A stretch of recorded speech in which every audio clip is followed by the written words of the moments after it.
নবীর আরো পাওয়ারের কথা যদি শুনেন, ওনার বউ ছিল সর্বনিম্ন 300 জন। সুবহানাল্লাহর আওয়াজে বোঝা যায় এটা কোনো ব্যাপার না। সুবহানাল্লাহ, এটা কি ব্যাপার না মনে হয়?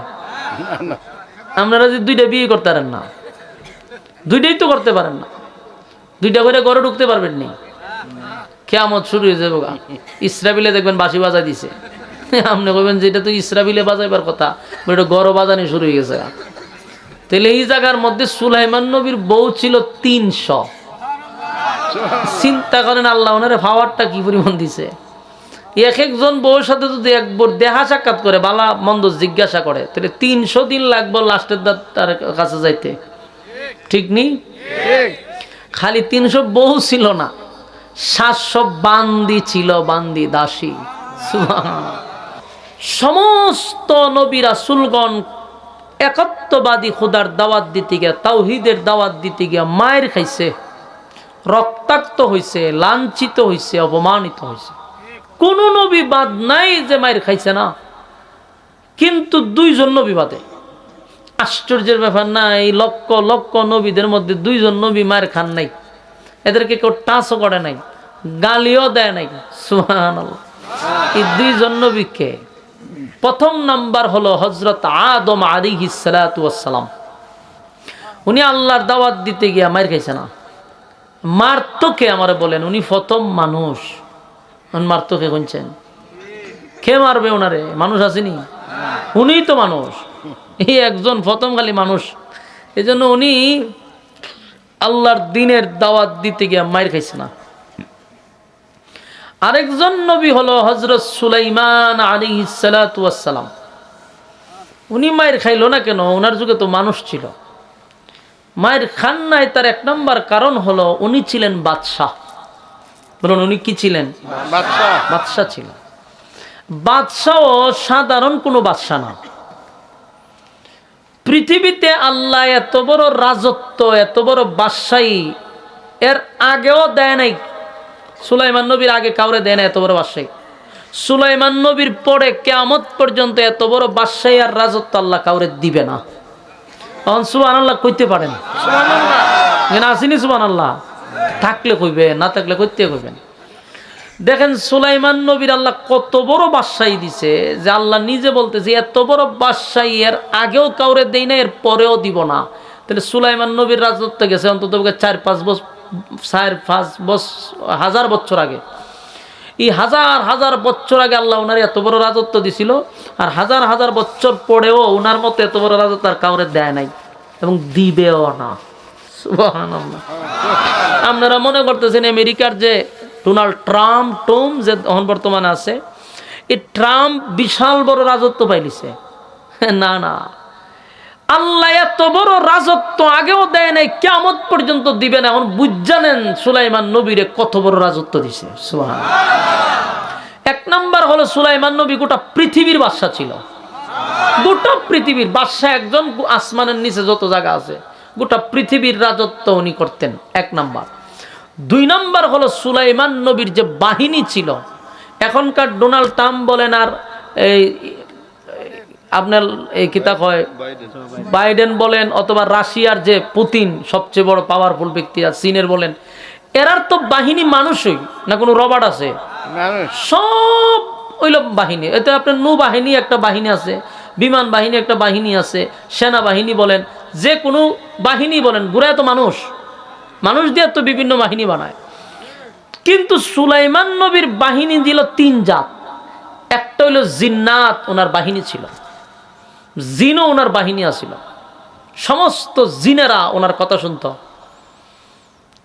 এরপরে ছিল পক্ষীকুল, ওই যে পাখি, এরাও ছিল নবীর বাহিনী, এই বাহিনীদের মধ্যে একদল। এরপরে ছিল মানুষ, এরাও ছিল বাহিনীদের মধ্যে একদল। সুলাইমান নবীর আল্লাহ এত ক্ষমতা দিছে যে উনি পিপিলিকার ভাষাও বুঝত। পিপিলিকা কি কইতো উনি ডাক দিয়ে আনতো, না কি কইছ এগুলো জিজ্ঞাসা করতো। পিপিলিকার ভাষা বুঝতো, কীটপতঙ্গের ভাষা বুঝতো, বাতাসের কথা শুনতো, উনার কথা বাতাসে শুনতো, জিন্নাতরা শুনতো, পাখিরা শুনতো। এক কথা সমস্ত কিছু আল্লাহ ওনারা দিয়া দিছে। সুবহানাল্লাহ। এত বড় রাজত্ব দিছে। হ্যাঁ এই দুইটা বাচ্চারা সরাই দেন, তোমরা পিছনে যাও, খেলাধুলা করে ঘুমাও, গে দুধ দাও। আখার কথা হয়, আরে মনোযোগ নষ্ট হইব। বাচ্চাগুলা খার বসাই দেন, বসাই দেন, দূরে বসাই দেন, মনোযোগ দেন, মনোযোগ দেন। সুলাইমান নবীর আল্লাহ এত বড় রাজত্ব দিছে। এখন এত বড় রাজত্বওয়ালা বাদশারে মারতো কে কোন চান? কে মারবে ওনারে? পারবে? কথা হয় না দি, উনার কথায় জিন্নাতে শুনে, বাতাসে শুনে, ওনারে মারবো কে? এখন আরেকটা কথা বলি, সুলাইমান নবীর আল্লাহ গোটা পৃথিবীর বাদশাহী দিছে, আবার উনি গোটা পৃথিবীটাই ভ্রমণ করতেন, কইরা কইরা রাজত্ব দেখতেন। সুবহানাল্লাহ। আমারে বলেন হাজার হাজার বছর, 5000 বছর আগে গোটা পৃথিবী ভ্রমণ করলে কি পরিমাণ যানবাহনের দরকার, কত উন্নত মানের বিমান দরকার। যত বড় উন্নত মানের বিমানে গোটা পৃথিবী ঘুরা ঘুরা দেখা এই বিমান থাকবো নি? তাহলে সুলাইমান নবীর আল্লাহ হাজার হাজার বছর আগে আল্লাহর কুদরতে একটা বিমান দিছিল। সেই বিমানের কোনো তেলও লাগতো না, পেট্রোলও লাগতো না, অকটেনও লাগতো না, পানিও লাগতো না। এই বিমানের বর্ণনা দেওয়ার আগে শুনেন, বর্তমান পৃথিবী হলো সবচেয়ে উন্নতের যুগ, উন্নতের দিক দিয়ে অনেক আগায় গেছে। এই উন্নত যুগে পৃথিবীর ইতিহাসে এখনো এত বড় বিমান তৈরি করতে পারে নাই যে একসাথে 10,000 অথবা 15,000 যাত্রী বহন করে। এত বড় বিমান পৃথিবীতে এখনো আবিষ্কার হয় নাই। আমার কথা কি অবাস্তব? এই যে আপনারা পাশে কর্নেল সাহেব বসা, আমার থেকে তো উনি অভিজ্ঞ বেশি, এই ব্যাপারে তো উনি বিশেষজ্ঞ। বলুন 15,000 10,000 যাত্রী বহন করে একসাথে কোনো বিমান পৃথিবীতে এখনো সৃষ্টি হয়েছে? তাহলে মাত্র 10,000 যাত্রী বহন করার মতো ক্ষমতা পৃথিবীর এখনো বিমান বানানো হয় নাই। আর সুলাইমান নবীর হাজার হাজার বছর আগে যে বিমানটা দিছিল আল্লাহ, সেটার মধ্যে 1 লক্ষের উপরে যাত্রী বহন করত।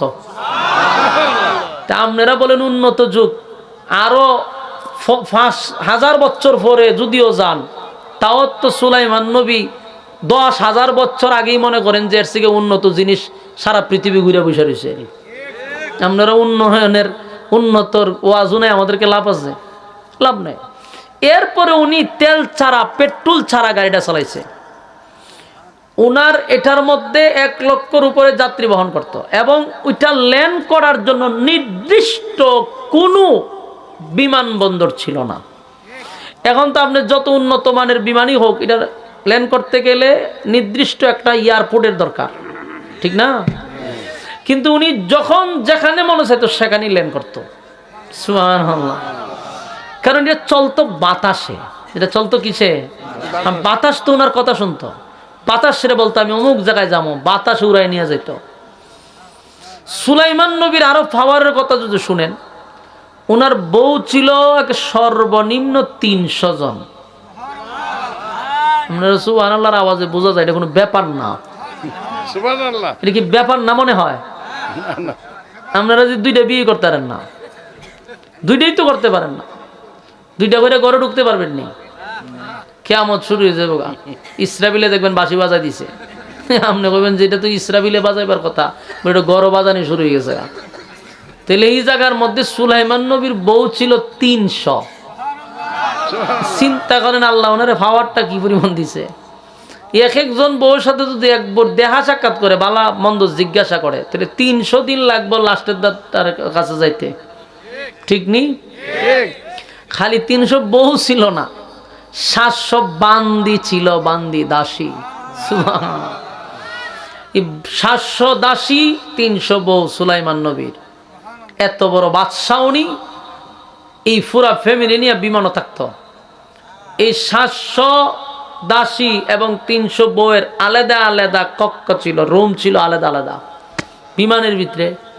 চিন্তা করেন এই বিমানটা কতটুক এরিয়া নিয়া, কত জায়গা নিয়া এই বিমান। তো সুলাইমান আলাইহিস সালাতু ওয়াস, এর মধ্যে লড়াইছেন কেন? দললেন কেন? আপনার ভালো লাগতেছে না আপনার? কেন মাস্টার বাড়ালেন কেন? অনর্থক এগুলা বৈশা লাড়াছাড়া করে। দেখেন সুলাইমান, আচ্ছা যাই হোক, আপনারা বিরক্ত লাগতেছে? বিরক্ত লাগলে আমারে বলবেন, এটা আমার ডাবল সুবিধা। সম্মানিত সুধী, তাহলে এই সুলাইমান নবীর ক্ষমতা, মাস্টার কমান্ড মিয়া চলতেছে, তুমি কেন এটার মাঝে ধরলা? তোমার মাইক নিয়ে দুই একটা কথা না বললে তোমরা ভাল লাগে না? না, ব্যবসা লাল বাতি জ্বললে ভাল লাগে? সুলাইমান আলাইহিস সালাতু ওয়াস সালাম এই জন্য মায়ের খান নাই। কেন মায়ের খান নাই? বাদশাহ ছিল, পাওয়ারফুল বাদশাহ। তাহলে আদম নবী মায়ের খান নাই মানুষ না থাকার কারণে, দিন প্রচার করছে কিন্তু মায়ের খান নাই। আর হযরত সুলাইমান নবী দেশের বাদশাহ ছিল, পাওয়ারফুল বাদশাহ, মায়ের খান নাই।